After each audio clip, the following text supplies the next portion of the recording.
Hey guys, Rockingtheblade here. Once again, what's up everybody? So I just saw the Bethesda E3 of 2019 press conference. Now, before we go any further, I know people want to bash Bethesda for like what they did with the Fallout 76 and how people are saying online how like the crowd felt paid because of, they were overly happy to see him, which I can understand why people feel that way because, Fallout 76 was a giant disaster. A giant disaster of a game. This number was a disaster of a game it was. For those of you who were living in a cave, when the game launched, the following week they already dropped it down to $40. Not even a month or 2 months or 3 months after launch, like a freaking week, bam, dropped to 40. So it's like a giant middle finger to all people who bought it day one, and they felt jaded and upset, and you know what? I don't blame them for feeling that way. I really don't. So, but let's be fair. It was a good press conference. Nothing really new or magical. It was good, not great, but not terrible. People say it's good. It was good. Got stuff I liked. The first, speaking of Fallout 76, that's what they showed. They updated with free content. They're adding a new battle royale mode. Well, that's my reaction to it. Well, cool for you if you guys like that. Cool, but for me, eh. And then adding new updates, new NPCs and story mode, which, oh my god, that's something they should have added in the first game. Kind of, there was technically a story there, yeah. If you want to call that a story mode, but the NPCs coming, actual NPCs. It's something the game should have been released this year instead of when they released it. It should have been released fall of this. Yeah, no, it was last year. It should have released it in the wintertime this year stuff when they did, because it would have saved them a lot of headache. And again, going back to the whole tower thing, if this was real, people would have booing that dude off the stage because he 16 times the details. Go what you want, do what you want. It works. And that's been memed to death, showing all the terrible graphics and bugs, graphical tears and bugs and glitches. It's ugh, I'd be booing that man. Seriously. Remember one person I was talking online on Twitter, the person felt personally offended. The only way they even give Fallout series a chance again, or Skyrim in general, they personally apologize to said person. And you know what? I don't blame them for feeling that way, because, it is what it is. It is what it is. They brought a product only for it to go down the way it did. That's all I'm saying with that. But let me think. So Fallout, they did updates, stuff that should have been delayed till this time, but hey, what can you do? It is what it is. But the good news is though, it was more beyond that. They showed a mobile one called Elder Scrolls, Elder Scrolls, but it was more Elder Scrolls Legends.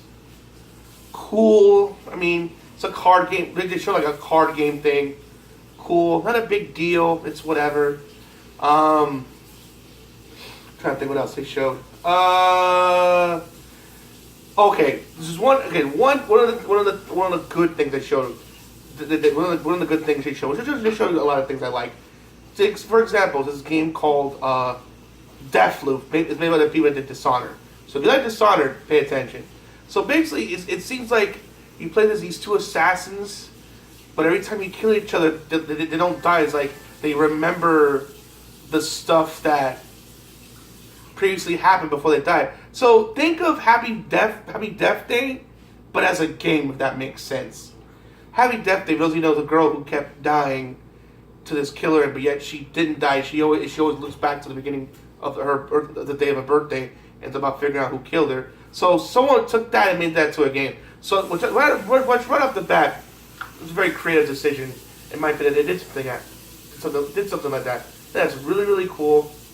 Yeah, I'm down with that. Also, I think I could be wrong, but those who played the Telltale The Walking Dead game, the character Lee, I believe he voices the male assassin. I could be wrong, but the guy sounds just like him. So it could be that same actor, which he had the same reflections and everything. So I again could be wrong, but it's just cool to hear him do more work because he's a cool, unique voice. It's cool that he's getting more work.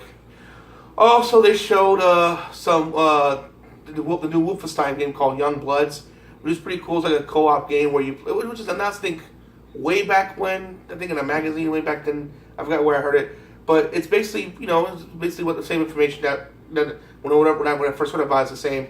B.J. Blazkowicz, two daughters are looking for him because he went missing. So it's up to you to look for him. The cool thing about it, this game is co-op. So instead of being like a single-player game, you get to play with you and your friend. But you can. It's not like it's not like one of those games you have to play co-op and you're screwed. No, they did make it to where like you can play the game by yourself, or you can play the game with a friend. So it's just giving you that option, which I think it's really cool. I think it's a really cool option that they gave that for you to something to play, because it gives you more chance to join a game with a friend. Also, Rage had a sequel, believe it or not, Rage 2, which I felt was like a really, really underrated classic game of the last generation. And with this new one, with Rage 2, they're adding besides the stuff that because it's already out, but they're adding a ton of new stuff to it, like cheat codes, a new enemy faction, just new everything, just new modes. Of course, fixing the bugs that are already there, adding new cheat codes, adding new vehicles, adding new enemies. It's called a new expansion that's coming out. So they're already proving upon already pretty damn good game for what I've been hearing. So I think that's really great. They're building up on something that was really great, and making it better. So kudos to Bethesda for doing that. Tango, if you're wondering who's that, that's the same people that made Evil Within games.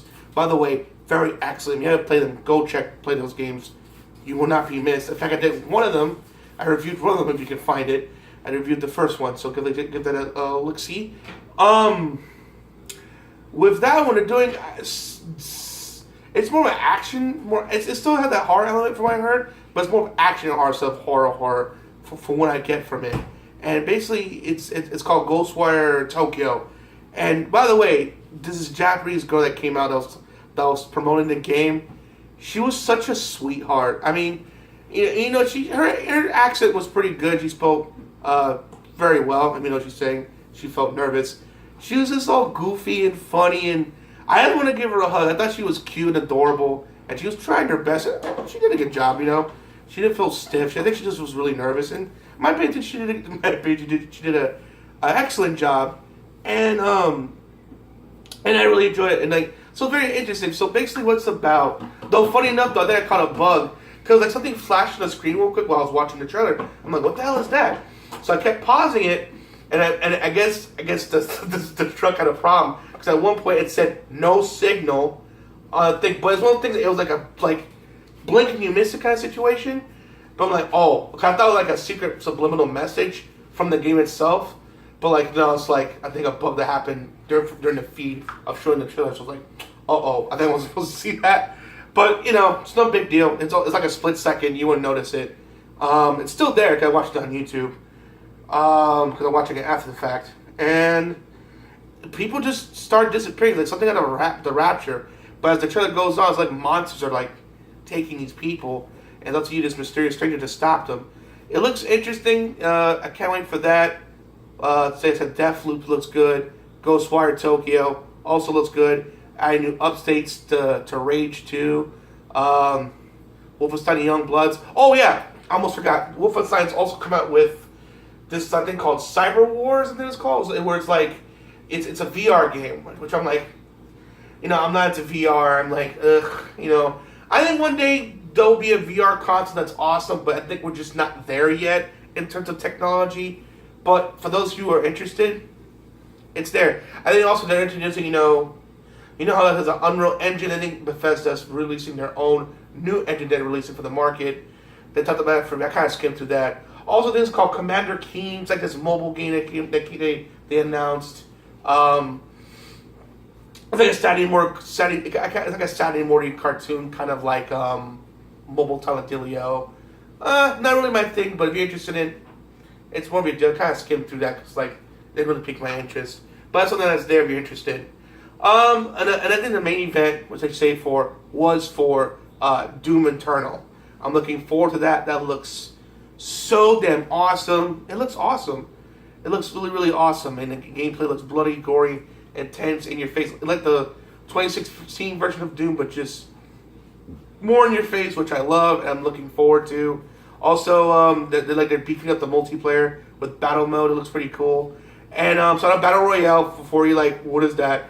It's just like a beefed up version of the multiplayer where you take on two demons, AI controlled demons. So for make some more hectic like fights, it's pretty cool.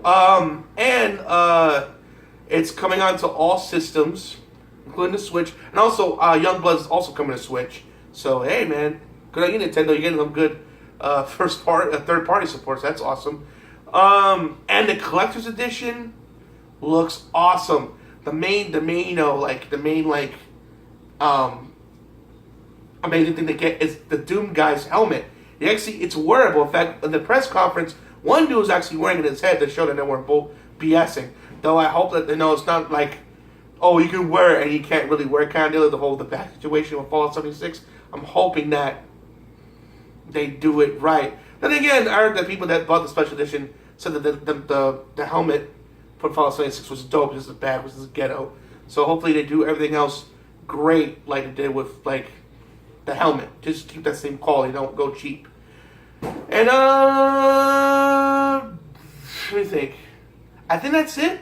Overall, it was good, but not great. It's nothing like, oh, they revealed this, they show Elder Scrolls 6, and they revealed this and that. I'm like, is this stuff I already knew about this? Stuff I already knew about, just showing more of it. Some ones that are new, but like, they didn't show much. One was like a gameplay trailer. What was this trailers and didn't show no gameplay. Like, yeah, which was Deathloop and Ghostwire Tokyo. But overall, it was a good conference. Not great. And I understand people saying, man, this felt like paid people, because they were kind of cheering kind of loud for Howard, considering the fact that he lied to people's faces, saying, oh, Fallout 76 is his Fallout. But it's like the other Fallout games were like with multiplayer, and it wasn't. And he lied about with Elder Scrolls, saying, oh, it's like the previous Elder Scrolls games, when it wasn't. Like, for example, one mission to go, it takes like 10 hours to do the house, or, pay $5 to fix it right now. I know it's free to play, but still, it's play to wait kind of deal. I forgot what Jim Sterling said. He coined the phrase the way, I don't like the way he said it, but shout out to his channel. But basically, it's one of those kind of dealios. So it's nothing like how Skyrim or Oblivion levels of like, in terms of games. But still, it was a good conference. I liked what I saw. Rage looks more interesting to get. I like Youngblood's looking good. Ghostwire looks interesting. Also Deathloop and of course Doom Eternal. So they did a good conference. I'm not like they did good. Not great, but it was still good. I'm trying to be fair. And Todd, I'm telling you, dude, you need to Todd Howard, if you're listening, bro, you need to make sure that these special editions come out right. Make sure your games, just overall, this is your time to rally back, because you promised a lot of things last time and it fell through hard. So what you need to do is to shape up and do it better, because if you F up, if you F up worse like last time, they won't ever forgive you and never take and never take everything you take and never take what you say seriously ever again. So this is your chance to put up or shut up, as they say. So that's my thoughts on the conference. Good, not great, not terrible, but it was good. But tell me your thoughts in the comment section below. Try to respond as fast as possible. Alright guys, if you enjoyed the video, please make sure to rate, comment, subscribe. This is Rockingtheblade signing out. Hope to see you guys again real soon. Peace out, and have a great day.